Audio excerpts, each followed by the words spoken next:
Turminha, essa semana nós estamos relembrando as medidas de comprimento.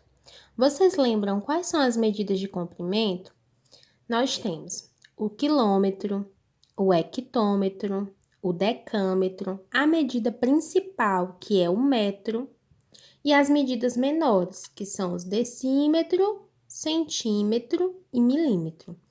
É que essas são as unidades que formam o sistema métrico decimal, que é utilizado hoje em dia no mundo inteiro, né?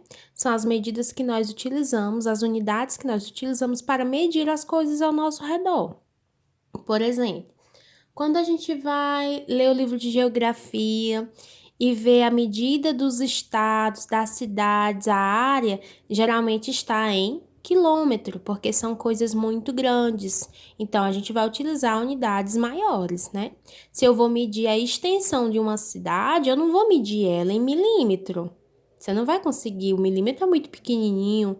Se eu vou medir uma cidade, a extensão de uma cidade, de um rio, eu vou utilizar o quilômetro, que é uma medida grande, né?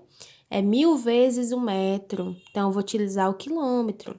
Agora, se eu for medir, por exemplo, a tampa dessa caneta, eu não vou utilizar o quilômetro, não faz sentido. Eu vou utilizar uma medida menor. Qual medida? Eu posso utilizar o centímetro, né? Se eu quiser medir, por exemplo, a largura de uma porta. Eu vou utilizar quilômetro? Não, que ele é muito grande. Eu vou utilizar o quê?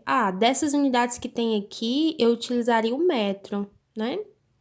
Então, assim, cada unidade dessa tem uma situação que é melhor a gente utilizar ela. Para coisas maiores, a gente utiliza essas medidas, e geralmente é o quilômetro. Para coisas menores, nós podemos utilizar o centímetro. Quando for uma coisa muito pequenininha, o milímetro, tá bom?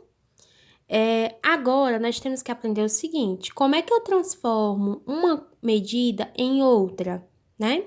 Geralmente, vocês sabem o quê? Vocês sabem que 1 quilômetro é igual a 1000 metros.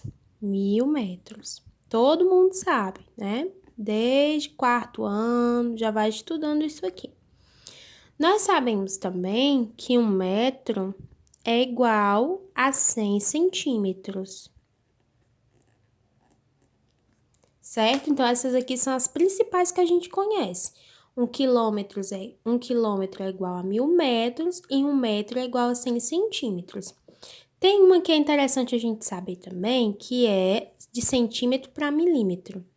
1 centímetro é igual a 10 milímetros. É interessante que nós saibamos essas três, tá? Só que não existe só essas três conversões. Nós temos que aprender a converter qualquer unidade. Então, é interessante que vocês aprendam a fazer essa tabelinha, memorizem essas unidades no caderno de vocês. Eu quero que vocês façam essa tabela, tá bom? No caderno de vocês. Agora, vamos resolver esses exemplos. Eu vou dar uma pausa para ficar 2 vídeos, que é mais fácil de enviar, tá bom? Que gasta menos internet.